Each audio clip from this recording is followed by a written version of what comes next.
musidɓe tedduɓe ndennaɓe gono bandiraɓe meɗen Yewen TV min calmini on ono foof moni foof inde muɗum e yettode muɗum min ɗaccani hay goto comme nomin mbiri taw ni tan à chaque fois mbiɗen ɗo pour weltinde on mbiɗen ɗo pour hollude on kala ko ɓennata ɗo e leydi men Gabon particulièrement ɗo e Gabon Port-Gentil ɓen calmina musidɓe aussi gonɓe ɗo ha Libreville miɗen jeemi suuji mon mbaɗɗi fayida layikeji ɗo aussi commentaire uji ɗi foof machallah oɗon beltanama no fewi hande noon mbiyen ɗo e galle mo gandantuma hoorema ko neɗɗo mawɗo e nder parti Benno Bokk Yakaar ɗo e Port-Gentil par ce que comme no jiruɗon di hanki mitin hanki o no waɗirni fayida waɗi mbanno ɗum organisme de woni directeur de campagne de Benno Bokk Yakaar ɗo e Gabon Port-Gentil kala ko jiinoɗon hanki programme o no yoɗiri ni foof ko kanko tegano koye makko ɗum tegano juuɗe muɗum donc yimɓe beltima hen no fewi machallah nden noon assalamu aleykum wa rahmatullah museydi min garta ma waaleykum salam Yewen TV min calmini on no fewi min beltima aussi e garangal mon ɗo henne e galle ɗo henne pour yidde yewtude amen yewtude bandiraɓe aussi donc min calmini téléspectateur uji foof tous les likeurs et tous vos abonnés min calminiɓe kamɓe foof machallah museyli a weltanama no fewi mi ɓenna e musidɗo men o aussi assalamu aleykum museyli waaleykum salam Siraji Sow Siraji Sow excuse moi monsieur Siraji jawanima jam tan alhamdulillah assalamu aleykum min calmini dennagal yeɓoɓe Yewen TV e wonɓe YouTube oɗon mbiye kadi oɗon fof yo mbaɗ abonné e Yewen TV c'est une chaîne vraiment important oɗon mbiye bisimilla moon aussi min calmini on hettade yewtere nde e tawtorde yewtere nde kadi en même temps machallah monsieur Siraji a weltanama no fewi kañum won museyli e musidɓe tedduɓe ndennaɓe gonɗam ha joni min garta ɗo e moɗon e museyli min garta e maɗa hande e programme campagne électoral ko sababi e no wiyete kadi élection législative le 31 juillet inchallah oɗo garowo ɗo hol darde meɗen walla hor darde moɗon e campagne ɗo e leydi men Port-Gentil oui on beltanama no fewi no mbimini tan e garangal mon ɗo henne enen fof eɗen gandi campagne o fuɗɗima guila le 10 juillet campagne o fuɗɗi eyyi machallah guila fuɗɗi ha joni minen ɗo henne au niveau de Port-Gentil nde wonno Benno Bokk Yakaar ko parti mo ganduɗa ne daari e leydi guila yimɓe puɗɗi ha joni machallah e nde wonno gardiɗo ɗum o woni son excellence le président de la république président Macky Sall nde wonno ko joom haqqille machallah Allah wallimo tottimo haqqille o yañni parti o ha yimɓe foof naati hen ɗo joni so wiyama Benno Bokk Yakaar joni ça concerne plusieurs partis ne waɗi parti socialiste nani hen ne waɗi AFP ne waɗi parti ji goɗɗi hande rewmi tawi ene hen mouvement présidentiel o en dañi yimɓe woɗɓe aussi gari tawti ene parti o donc parti o ɓuuri yajde donc ko coalition mawɗo ça fait plus de 12 ans hande parti o eɓe gondi te eɓe liggoɗo eɓe joguimo ko eɓe kamɓe fof ɓe ƴetti confiance mabɓe eɓe totti président de la république ɗum ɗon ne wemna golle ɗe alhamdulillah rabbil alamin ɗo e Port-Gentil noon min puɗɗima campagne o min ƴeewi rendinde dendagal ko woni ɗo henne wonɓe e parti o Benno Bokk Yakaar e yimɓe amen wonɓe e rewmi joni wonti ko Mburok Sow kamɓe aussi ɓe tawri min emin liggo ligguey baɗɗo fayida min puɗɗima e campagne o ça s'est bien passé jusqu'à présent le début de la campagne nde min puɗɗi nde première étape min mbaɗatno henne ko porte à porte min naata e galleji min jaaha min tawa boutique aji min jeehi dans les maisons religieuses galle Cheikh galle Serigne Touba e galleji goɗɗi gonɗi ɗo henne kamɓe foof min jeehi min jewtude mabɓe min ñaaguiɓe duwaw comme no min mbaɗata ñande foof chaque fois élection ngaji so yonti min jahat toon min berta juuɗe amen ɓe duwano min ɓe mbaɗana min duwaw ɓe mbaɗana duwaw leydi Sénégal mbete ne waɗa jaam ɓe mbaɗana duwaw aussi son excellence le président de la république mbiyata Allah no hokkamo cellal mo piɗawi haqqille makko ha ganduɗa kala ko yiiɗi e leydi ndi e anniye mo jogui o Sénégal mbete wawa ɗum jokkidde donc min mbaɗi ɗum min jeehi min jii bandiraɓe min mbaɗi des visites de proximité bandiraɓe foof beltima e garangal amen te kamɓe foof ɓe mbi ko ñande 31 juillet inchallah ils vont voter pour la liste Benno Bokk Yakaar museyli machallah régime o waɗi fayda monsieur Siraji mi arta e maɗa darde comment on appelle campagne électorale ɗo e Gabon Port-Gentil particulièrement APR par ce que ñanden min ji darde ma ande darde ma ina waɗi fayida par ce que à chaque fois mbiɗen jiya aller retour mbatta o et puis machallah yimɓe mbaɗima hen remarqué no feewi holko gartanta e amin eyyi ko yettude Allah tan ɓe wiide kadi vraiment Macky Sall ne jari ɗum sa yi yimɓe gacci liggeyaji men foof gacci haajuji men foof ko yidde président yidde président nen no kadi président ne jari yidde eyyi surtout kadi ɗo e posante yimɓe foof ene nanodiri no feewi ene tinni hen ne jiɗi ɗum no feewi sa yi yidde président nde par ce que réalisation makko ne waɗi fayida donc il a réalisé beaucoup de choses non kadi yimɓe ne jetta hen Allah ɗum tagi minen min tampata hen min kaɓata hen kala ko foti waɗe hen hawa dañi victoire so Allah jaɓi kala ko foti waɗe hen hawa dañi victoire min mbaɗ feere hawa dañi victoire min mbaɗi hen doole amen min mbaɗi hen jewde amen min mbaɗi hen foof hawa dañi hen victoire par ce que ne jarani amen vraiment c'est ça quoi machallah monsieur Ly mi arta e ma e honorable député les candidates de Benno Bokk Yakaar et en Afrique centrale woni sohna Ba oui machallah sohna Ba effectivement ñanden min mbaɗimo rencontre min jewtide makko kankone waɗi ko waɗi avoué mo rempli o min jii hakkude maɓɓe kamɓe ɗiɗo aɓe beldi haydara probléme ala e maɓɓe mo gandantuma hoorema kanko wonno ɗon o ɗoftimamo depuis o jaɓanimo o pari pour walludemo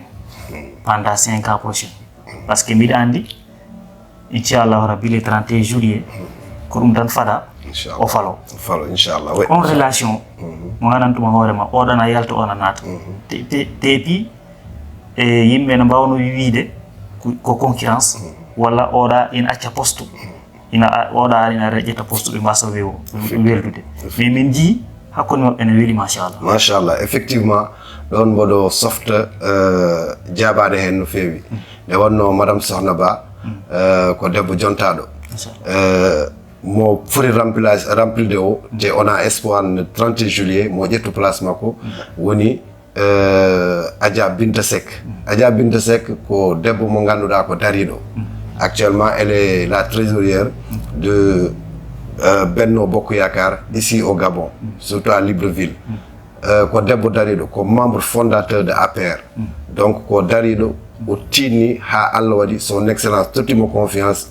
wimo yo ar o waɗa représenté diaspora caggal leydi woni député kanko wanno présenté 13e législature o waɗi hen noon liggey baɗɗo importance vraiment darde makko yimɓe foof jii kala nde o dari e hémicycle o haalat haala ka ne teeyi ne haala ka ne foti te hay goto mettinta hen te vraiment ko haala debbo jontaɗo tinniɗo ganduɗo hoore mum e jiɗɗo hoore mum on woni Adja Binta Seck jogoɗo lomtade mo le 31 juillet woni madame Sohna Ba noon ko debbo kañumne membre fondateur de APR kañumne woni ko Libreville te vraiment président toon tan gandata omo totti respect rewɓe ko debbo wonno toon hande ko debbo arti jogoɗo lomtade mo te ko debbo tinniɗo dariɗo jiɗɗo président de la république wona tan président ne waɗa choix mo weela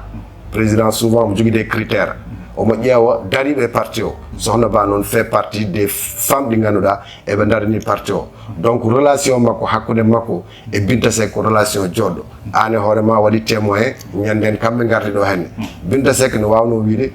elma remplacé o jogo hen mettere wodono ƴiiri o wasa ɗoftudemo kono Binta Seck ko madame Sohna Ba ƴetta ko ene wayno kanko ƴetta o holliri ɗum donc minen aussi ça nous a fait beaucoup plaisir te aussi emin gandi kanko madame Binta Seck mo wat accompagné Sohna Ba ha ganduɗa mission mo jogori jogaɗo mo jogo ɗum no fof jogoɗaɗo inchallahu rabbi inchallahu rabbi monsieur Siraji mi arta e ma min jii depuis 2012 guil président de la république Macky Sall jooɗi e leydi men Sénégal e jappere hen ɗo e Gabon pourcenti ɓe kettani caggal hen à chaque fois élection mbawɗo arɗo foof à chaque fois ko président de la république ƴettata majorité o ɗo en e nder Gabon holko woni secret o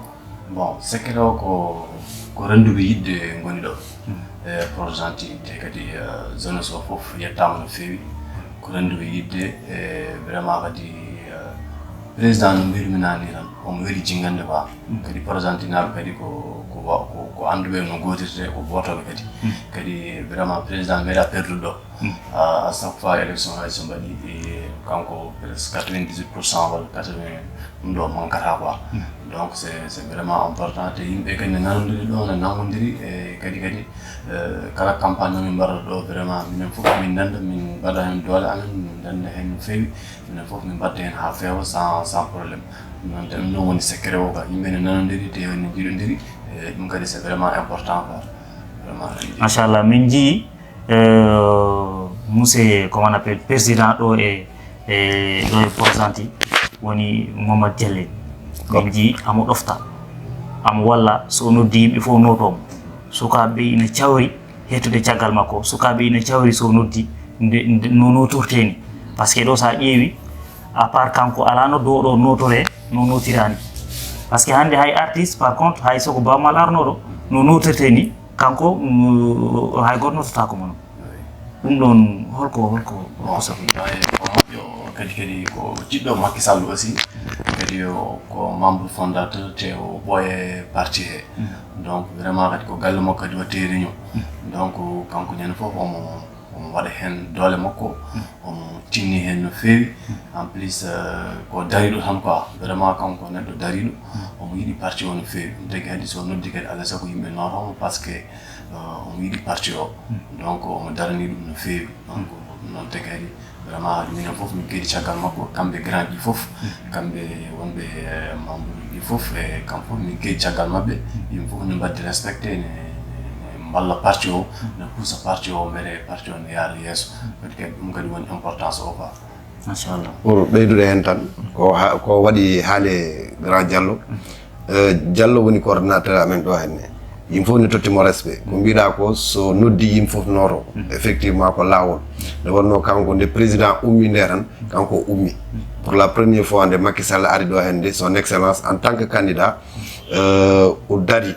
o waɗi feere fof ha yimɓe fof ndendi ne mbaɗa accompagné président ɗo wonno hanki ɗo ko ɗon woni ha hande o holla yidde makko hayso lelima o miijoto ko président donc yidde makko nde hawre waɗɓe yiɗɓe président donc yimɓe ndendi ndewi caggal makko kala ɗo noddi min noto et on est prêt pour l'accompagner et puis omo yiɗi omo waɗa hen doole makko omo waɗa hen haggillantake o waɗa haw waɗa ko wawa parce que moi je suis témoin à chaque fois somin jeehi neɗɗo so haali o yiɗata hay goto mettina kala jiɗɗo mettinde o yiɗa kanko yiɗi tan ko weltinde yimɓe foof pré campagne min goni dans la campagne o yahat kala ɗo min jeehi o wiya ala Mamoudou wat ses wanni parce que o yiɗa hay goto mettina donc Diallo c'est lui le doyen donc nous on est là pour l'accompagner et vraiment darde makko ni tiiɗi donc emin mbaɗamo remercier beaucoup ko ɗon e min puɗɗo fuddarade on le remercier et puis vraiment eɓen mbaɗamo félicité no fewi e darde makko quoi machallah haala ko waɗi fayida no fewi musidɗi e ñanden en jiiɗo jeudi passé délégation gimmoɗo Libreville comme no sohna Ba en gardini min ji e weltare min ji weltare e guite mabɓe min ji à l'aise ɓe goni à l'aise nde ɓe garde ɗo en holko sababini ɗum jaɓɓal ngal waɗi fayida machallah waɗi fayida Libreville et Port-Gentil wona joni ɓooyi nde wonno ko siraji wi joni ko tan ko renduɓe yidde yimɓe jiiɗi Macky Sall Allah waɗi yimɓe Macky Sall yimɓe goni koye ɓerde c'est-à-dire yimɓe jiɗi Macky Sall tellement que kala ko Macky Sall darani walla kala arɓe pour Macky Sall yimɓe daro donc Libreville minen e mabɓe komin gotum Port-Gentil woni Libreville woni Port-Gentil donc kamɓe kala na eɓe gara ɗo henne min gandata holno min mbaɗata hamin mbaɗaɓe accueillir kala komin mbaɗi min jawat kala komin mbaɗi min jawat la dernière fois sa yi wayni ni c'est peut être ɓe gari ko kikiɗe sinon ɓe garno subaka ko nden ɓurata welde te soɓe gari ɗo henne min beltoto vraiment on était heureux de les accueillir ici parce que koye parti o ɓe jeeya eɓe darani parti o eɓe tiɗni e parti o donc minen emin jiiɗa tan à chaque fois eɓe gara ɗo henne hayso wona élection min kawra min jewta min kala haala président de la république nde wonno minen foof Allah waɗi ko président et puis komin famille goto ko président le rendin min donc on est heureux de les accueillir ici à Port-Gentil à tout moment machallah comme quoi woni directeur de campagne Port-Gentil APR mi arta ma question dental APR ɗo e Port-Gentil holɗo ɓaari ɗon holno dental mon yarata beele oɗon jogui carte membre aji walla onon ko Allah waɗi kawruɗon tan sababude yidde Macky Sall e yidde ɗoftade Macky Sall effectivement parti o emin mbaɗa remercier aussi la population de Port-Gentil oui parce que ko population mo ganda ko ɓe mbiyata ko kartal ko gotal ɗo henne chaque année chaque élection on gagne à plus de 80%. te ɗum min jettata ko les populations de Port-Gentil kamɓe ɓe jiid Macky Sall ɓe jiidmo tan saabu Allah te aussi ɗum ne waɗa ɗo hay so tawi campagne min mbaɗani so élection yonti min ɓe gotanto Macky Sall e woni ɗo henne ko de yimɓe ganduɗa ɓe korsin président ha ganduɗa so élection yonti kam fof ɓe guddata ko bitikaji mabɓe ɓe gudda palasuji mabɓe ɓe gara ɓe goota ɓe jaaha sa tawiɓe toon ni tu te poses la question est ce que ɓeɗo nanay Port-Gentil et effectivement eɓen ɗo henne c'est parce que kamɓe ɓe kalata kono so élection ngaji yonti tan ɓe jaahat ɓe goota addi ɗum aussi ko commune Gorum voilà commune Gorum au début le parti au fuɗɗinde il y avait des cartes de membres mais à un moment donné yimɓe natti des cartes de membres mais hatta tout le monde est membre emin jogui ɗo henne bureau on a bureau mo ganda ko bureau mawɗo emin jogui bureau COJER emin jogui aussi bureau des femmes parti ɗi fof goto amen fof ne jogui bureau nde wonno activité ɗi jiiɗa après les élections goto fof ne jogui activité mo waɗata sukaɓe ɓe jogui activité ɗuɓe mbaɗata rewɓe ne jogui mawɓe aussi ne jogui mais noon so élection yonti minen fof min ndendat min gona haɓɓere wotere et puis on le bat pour la victoire finale no waɗi fayida no feewi e monsieur Siraji mi arta e ma en jii ɗo e Port-Gentil ko nokku goto wotete ɗo e école goto mbin oɗon pari par ce que min gandi kam vous êtes toujours prêt avec Benno Bokk Yakaar kam tout est possible beele oɗon pari wallude yimɓe ɓe e transport goɗɗuɓe par contre waɗi goɗɓe ɗo ha cengue te ɓen aussi ɓe cohla beeli oɗon pari pour wallude ɓe ɗo ɓe garire ɓe goota tranquillement e no ɓe duttori tranquillement bien sûr ɗum ɗon emin hen vraiment le jour de vote so Allah jaaɓi kala jiɗɗo vodde kala poɗɗo arde vodde aussi min jaa min mbaɗ otoji jaa gaddoya ɗumen so gaddoyi ɗumen ngara goota après ɓe kadi nawta ɗumen ɗum noon kala élection emin kewno waɗ ɗum emin mbaɗatno ɗum kadi ko noon tan par ce que kadi sa ƴeewi kadi wonɓe ha Cengue wonɓe ha Gamba no to Omboy mbiyen ɗum voilà wonɓe ha Omboy ɓeɗon fof so Allah jaaɓi maɓe mbaɗene facilité transport mabɓe ngara ɓe mbawa vodde tranquillement kala no jomum wawi wonde hen so Allah jaaɓi mamin mbaɗ feere ha wawa arde woota e tranquillement e dow jaam kadi lutto e dow jaam sans probléme par ce que sa ƴeewi Macky Sall ne jari ɗum kadi laamu Macky Sall woni ngu enen fof tinnoɗen hen nanguen wasa beddude laamu ngu par ce que laamu ngu c'est vraiment important te kadi Sénégal nan fof jii hen koye mumen Sénégal nan fof jii hen koye mumen donc vraiment nangue hen no fewi ganda mbasa wadde fisre mbasa mettinde mbasa wadde waɗi ganda so gorani Macky Sall haw dañi majorité ko pour intérêt général ko intérêt yimɓe fof o wawa terminde kadi ko fuɗɗi ko eko faya ko kadi vraiment kadi yimɓe fof ne ñaaga kala jeɓne hen vidéo ne waɗi groupe WhatsApp APR Port-Gentil walla groupe aji keddiɗi le jour de vote so waɗi signalé tan ne wawi arana yeede wawa yaade goto ya tranquillement sans probléme machallah monsieur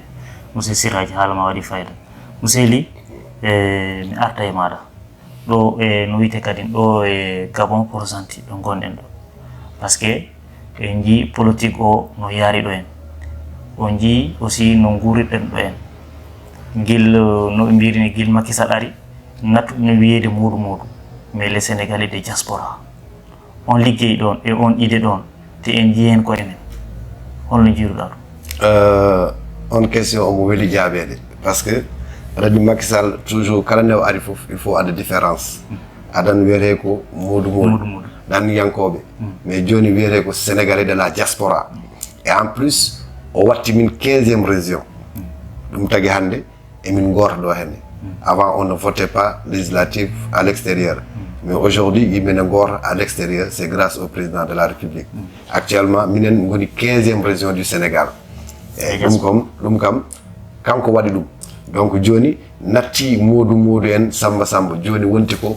diaspora sénégalais à l'extérieur ɗum c'est grâce au président de la République et puis ɗum ne weeli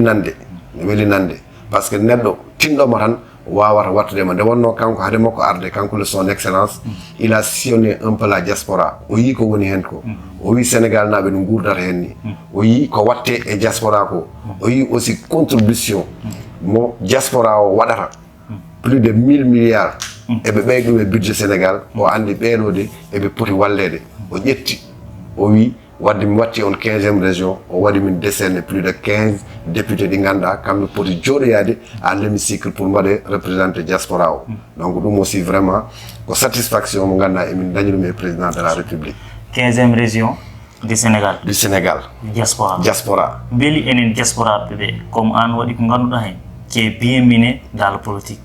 Beli eden hen ji koy meden. Machallah, eden ji hen koy men no fewi no fewi. E wonno hande hay conseil économique et social ene sube e diaspora. Dum c'est un plus. On va choisir aussi des conseillers. Conseillers di joni avant à l'ambassade conseil ko jetre hewra kono joni o beydi conseiller di. C'est-à-dire ne wadi aussi retour de la diaspora. Ça veut dire que ça woni diaspora, ça retourne au Sénégal, ada way wadde demander. Ça doit être jogi projet, il y a one forme nganda ko fawa, mo ganduda an gummi do diaspora adi hen horema. Tu fais la demande, ndewa do podda rewdo, kala ko namdira e be tottuma jusqu'à 5 millions, so tawi adi di wadde investir dans l'agriculture ou bien dans l'élevage. Dum ko apport mawdo. Donc minen diaspora min jihen ko yemen. De sa jeewi tout récemment et Covid o président wadi hen liggéey baɗo exceptionnel e ko waɗi ko min mbiyanmi ko hay goto meeɗa ɗum wadde sa yi o ƴetti plus de 12 milliards o wi oɗo 12 milliards de Covid o ari te wonɓe caggal leydi ne tampi la diaspora est fatigué avant ko wayno italienne chaque année koɓe neldata ko ne heewi Gabon Afrique centrale partout koɓe neldata ko ne heewi o yi neldal ngal ussima koɓe keeɓi ko o wi donc mi hokkoɓe 12 milliards 12 milliards o nde ari nde ɓe pecci ɗum wonɓe banggue Gabon keeɓi Afrique centrale 50 000 Côte d'Ivoire en wonɓe banggue Europe ɓe keeɓi 150 euros ou dollars donc ɗum walli ballal ganduɗa goto e 300 dollars plutôt walla 300 euros ɗum walli ha ganduɗa goto e mabɓe foof yi en hoore mum donc diaspora o min mbiyanmi ko yi hoore mum e gouvernance Macky Sall. Inchallah diaspora o yi hoore muɗum e gouvernance Macky Sall. Ceerno Siraji so en keeɗima musidɗo mon Mousely no haaliri ni waɗi fayda. Macky Sall, président de la République du Sénégal, il a tout fait pour les Sénégalais. Les Sénégalais qui sont au Sénégal et les Sénégalais gonɓe e diaspora he. Holno poɗen darorade ha joɓen les présidents malgré c'est pas facile. Mais quand même on doit faire le maximum, un petit effort quand même pour ottina en aussi. Voilà, poɗon darorade diaspora o aɗan laamu yimɓe fof mbawi wiide ne keɓda walla yimɓe fof affaire aji men feewa hen kono noon sa ƴeewi yimɓe yo ƴeew intérêt général woni ko ganduɗa hoorema ko waɗa Sénégal ko e projet ji makko e ko ganduɗa hoorema hande sa ruttitima Sénégal ma yi Sénégal change no feewi par rapport e guure goɗɗe ɗe waɗi avance no feewi ɗum noon tan ko yettere Allah donc diaspora o il faut daro walla mo wotanamo wodna kadi yimɓeɓe wi yimɓe wi ɓesguji mumen e koreji mumen yo gotan Macky Sall ɗum noon tagata kanko o wawa continde projet ji makko vraiment kadi diaspora o kadi en yeehi hen hoore mum par ce que ja Macky Sall laami ha joni sa yi o addi o waɗi 15e région ɗum noon meeɗano wadde Sénégal avant aɗannoto tan mais ɗo joni hande commerçant wonti député jeeyo wonti ɗum ɗo wonti heeɓi poste ɗum ko grâce à Macky Sall donc vraiment yo yimɓe tinno tan walla mo wawa jokkidde ko fuɗɗi ko ko gonga noon fof wawa fewdude mais ko waɗi ko déjà man kadi ko waɗi ko vraiment c'est ene mawni ene heewi te ala fof président meeɗo wadde ko wayi noon donc yo yimɓe tinno tan muñodira ballodira mbawa hokkude mo majorité parce que c'est vraiment important parce que élection oɗo no yimɓe payi ko élection baɗɗo important e Macky Sall ko baɗɗo important e laamu makko donc vraiment yo yimɓe tinno no feewi mbasa wasde fistre mbasa mettinde kadi fof ko aroyta ko kadi ɓuuri welti ko aroyta ko vraiment ɗum noon ɓuuri welti donc yo yimɓe tinno hen no feewi quoi surtout diaspora o e wonɓe Sénégal ɓe kadi wawde yebde vidéo fof kadi machallah il faut ɓe tinno hen no feewi musidɓe tedduɓe Yewini TV mbatton hakkille no feewi monsieur le directeur des campagnes des Port-Gentil holko woni programme APR dans les jours à venir avant le 31 effectivement comme no ganduɗon ni hanki hier en baɗi meeting mawɗo meeting o waɗi réussir total min on m'appelle de partout vraiment yimɓe nodde kam no feewi mi vraiment meeting o waɗi réussir donc yimɓe beltima en no feewi eɗen mbaɗa remercier noon population Pont-Gentil darde mabɓe hewɓe gaari par ce que mboɗo andi yimɓe fof so Pont-Gentil fof arino ɓe keƴata toon mais noon nde wonno enen fof nous sommes à l'extérieur ken anniyanke donc wonen gueɗe en mbawa wadde mais noon hatta ko ɓuuri importance c'est le jour du vote tous ils vont venir donc hanki weeli machallah ne heddi noon étape uji goɗɗi alkamis inchallah eɗen jogui tour de ville mo mbatten voilà pour wadde tour de ville hollude eɗen ɗo henne eyyi ɗum ko étape battintoɗo e campagne o so tour de ville o ɓenni wona ko le 28 le 29 inchallah eɗen jogui visite de proximité dernier jour mo ganduɗa kañum mbatten pour wadde clôturer campagne o ne waɗi aussi le jour du vote no wiyete ni tan yimɓe loro ha balɗe mumen laaɓa gara Saint André ko toon wotte ko toon yimɓe gowi wodde yimɓe gara gota tranquillement au soir du 31 juillet tawa eɗen keeɓa victoire mo ganduɗa vraiment ko majorité totale keɓaren pour totten président de la république machallah yo Allah tawni holko woni dernier mot maɗa voilà bon dernier mot ko mbimi ko tan wadde félicité wadde erago aussi j'appelle toute la population sénégalaise joni mi yaltani Gabon parce que Yewende TV est suivi partout donc je lance un appel solennel mo ganduɗa yimɓe fof yo mbattu haqqille e président de la république gotana président de la république ƴeewa tottema majorité à l'Assemblée nationale 13e législature machallah yimɓe jii tan député ji kala ko wawi haalede député ji waɗɓe fayida ligguiɓe liggey baɗɗo fayida assemblée noon ko noon tan wayata 14e législature garowo eɗen jiiɗi ɓuura welde par ce que sen keeɓi majorité o tan président ma ɓuuri jogade doole mo ɓuuri wawde wadde déroulé ko ganduɗa ɗum woni action ngaji ɗi par ce que projet ji ɗi fof pour wawa jokkiɗ ɗum il faut heɓa majorité à l'Assemblée nationale donc il faut yimɓe fof daro 31 juillet dès 18h taw heeɓi majorité absolue o wawa continuer golle makko ɗe quoi monsieur Siraji koni konngol ma cakkitima eyyi ko wadde remercier Pont-Gentil naɓe foof e Gabon naɓe foof wiide la jeunesse kadi ɓe jarama e han kadi meeting o arnoɓe foof jarama ɓe mbaɗi déplacement ɓe gari kam foof ɓe jarama joni heddi ko no yimɓe jokkitiri golle ɗe yimɓe puɗɗima golle ɗe mbaɗi campagne mbaɗi porte à porte ene heddi 2 jours 3 jours ɗi ganduɗa hoorema kadi yaga activité à faire donc ñande ñaaga ñande foof ñaaga ñande jour de vote yimɓe foof yo jaaw arde vraiment koko Macky Sall majorité cash taw hankantine ɗum ne hettira banggue kam fof eɓe ñaaga yoɓe ngari keewal jarama no feewi Yewende TV kadi vraiment merci beaucoup et déplacement mo mbaɗɗono c'est pas facile oɗo heure mo garɗon kadi c'est pas facile on gacci haajuma on gari oɗon mbiya merci yimɓe kadi min mbiya so jeeɓi kadi yo mbaɗ partage mbaɗa abonné e chaîne o kadi vraiment merci beaucoup on jarama quoi machallah musidɓe tedduɓe ndendaɓe goɗam Yewende TV oɗon mbiya tan hoto mbaɗi quitté deuxiéme étape ina ara joni joni inchallahu rabbi assalamu aleykum wa rahmatullah